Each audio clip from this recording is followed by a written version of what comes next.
안녕하세요. 정신과 엘타 강사입니다. 저는 정신과 전문이고요. 현재 정신과 의원을 운영하고 있습니다. 무슨 이야기를 할 거냐면요. 조금 의학적인 거 말고 좀 특이한 걸 할 건데 오늘은 우리나라 의과대학의 역사에 대해서 한번 이야기를 한번 해보도록 하겠습니다. 뭐 의대 가는 거에 좀 관심이 있거나 아니면 현직 의사이신 분들도 재밌으니까 한번 좀 들어보셨으면 좋을 것 같아요. 우리나라 초창기 아마 의대 역사에 대해서 초점을 맞춰가지고 한번 얘기를 해볼게요.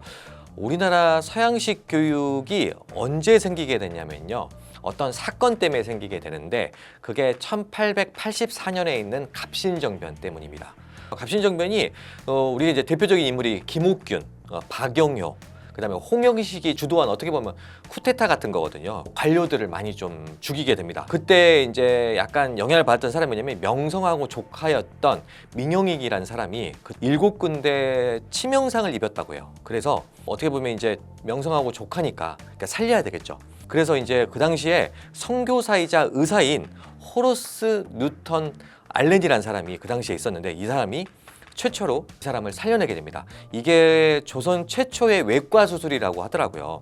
살려내니까 고종하고 명성황후가 나중에 이제 갑신정변이 이제 실패로 돌아가면서 이게 서양 의술에 좀 관심을 갖게 됩니다.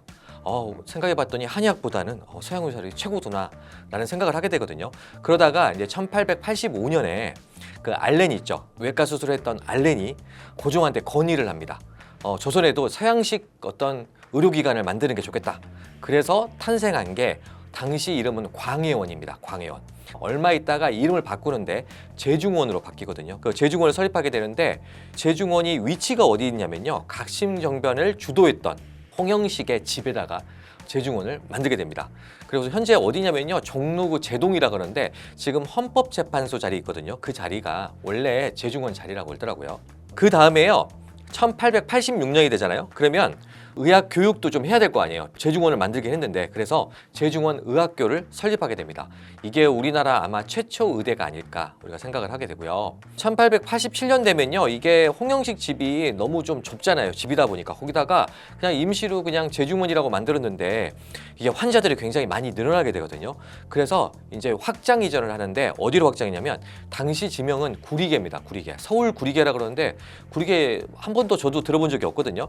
현재 을지로 입구 역 쪽이라고 하거든요. 그때 이쪽으로 확장 이전을 해서 옮기게 됩니다. 처음에 이게 제중원도 운영하고 의학교도 운영했는데 누가 운영을 했냐면 대부분이 이제 서양 사람, 서양 선교사들이 운영을 했거든요. 근데 운영이 잘 됐을까요? 소위 말하는 조선 학생들을 받았는데 이게 언어가 잘 안 되니까 언어도 잘 안 되죠. 그리고 학생들도 이게 의학교육이 너무 어렵잖아요, 사실. 그만두는 경우도 많고 교수진 자체도 사실 그 당시에는 그렇게 뛰어나지가 않아서 여러 가지 문제가 많았습니다.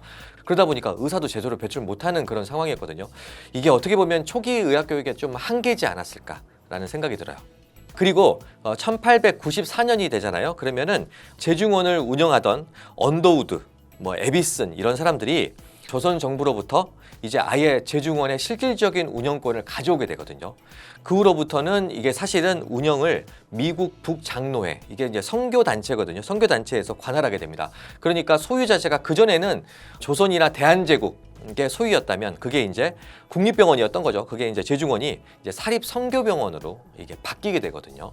그리고 이제 어떤 일이 있었냐면 1899년이 되면요. 당시 제중원 원장이었던 캐나다 사람인데 에비슨이 잠시 캐나다로 돌아갑니다. 돌아갔다가 뉴욕에서요. 잠시 강연을 하게 되는데 그 강연 내용이 조선에서의 의료 선교에 관한 어떤 강연을 하거든요. 근데 이 강연을 누가 듣냐면 루이스 헨리 세브란스라는 사람이 이 강연을 듣게 됩니다. 이 사람이 굉장히 유명한 게 어떤 사람이냐면 그 록펠러라는 사람 아시죠? 록펠러 굉장히 부자 있잖아요. 록펠러랑 같이 스탠다드 오일을 만든 창업자 중에 한 명이고요. 굉장히 돈이 많았겠죠. 이 사람이 이 강연을 듣고 나서 조선의 의료 선교 사업을 한번 해보고 싶다. 투자를 하고 싶다 해가지고 당시 돈으로 45,000달러 정도를 기부를 했다고 그래요. 엄청난 금액이죠. 그러면 이 기부한 돈으로 뭘 하게 되냐면 1904년에요. 남대문 밖 복숭아골에 새로운 병원을 건립하게 되는데 그 옛날 지명 같죠? 이게 바로 세브란스 병원입니다. 이게 어디냐면요. 지금 서울역 근처에 있는 세브란스 빌딩이거든요. 우리 서울역 가시면은 연세 세브란스 빌딩이라는 게 그 자리입니다. 그 당시에는 약간 남대문 바뀌니까 약간 서울보다는 서울에서 좀 외곽 정도 되겠죠. 기존 구리개에 있는 제중원은 조선 정부에 반납을 하게 되고요. 이게 나중에 이제 그 친일 미국인 거처로 사용했다고 하고요.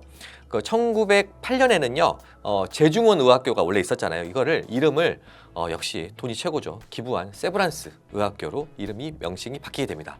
그래서 요즘에 이제 연대의대가 세브란스 병원이라고 하잖아요. 그 세브란스가 여기 이 사람 때문에 나왔어요. 그리고 일제강점기 때는요, 이게 세브란스 의학 전문학교가 이제 나중에 이름이 바뀌거든요. 세브란스 의전, 세브란스 의학 전문 학교로 바뀌고, 당시에 이제 언더우드, 아까 나왔던 언더우드가 북장로의 선교사였는데 이 사람이 연희 전문학교라는 학교를 만들었거든요. 그 전에 이게 이제 둘이 이제 어떻게 보면 세브란스 의전과 연희 전문학교가 어떻게 보면 약간 좀 비슷하잖아. 그래서 통합을 할까 이렇게 논의를 하는데 일제시대 때는 실패를 하고요. 그 해방 이후에 1955년에 세브란스 의과대학이죠. 지금 세브란스 의과대학이랑 연희대학교가 통합하면서 현재 연세대학교로 종합대학으로 탄생하게 됩니다. 그래서 이름이 연세대학교 이름이 연희대학교의 연자, 그 다음에 세브란스의 세자 해가지고 연세대학교가 됐다. 그리고 1962년에는요 원래 지금 있었던 세브란스 병원이 현재 있는 신촌 세브란스 병원으로 확장 이전하게 됩니다. 어떻게 보면 이게 우리나라 초창기 의대의 역사가 연대의대 역사하고 막 맞물려져 있겠죠. 오늘은요 연대 출신이나 연대 의대생이나 뭐 연대 의사 출신 분들도 잘 모르는 연대의대 역사에 대해서 한번 알아봤는데요. 이게 초창기 우리나라 역사하고 밀접한 관련이 있으니까 그래서 한번 이야기를 한번 해봤습니다. 다음 시간에는요 우리나라 최고의 의대죠. 서울의대 역사에 대해서 한번 이야기를 한번 해보도록 하겠습니다. 오늘은 여기까지 하도록 하겠습니다. 오늘 영상이 좋으셨다면요 구독, 좋아요, 알림 설정 해주시기 바랍니다. 이제까지 정신과 일타 강사였습니다.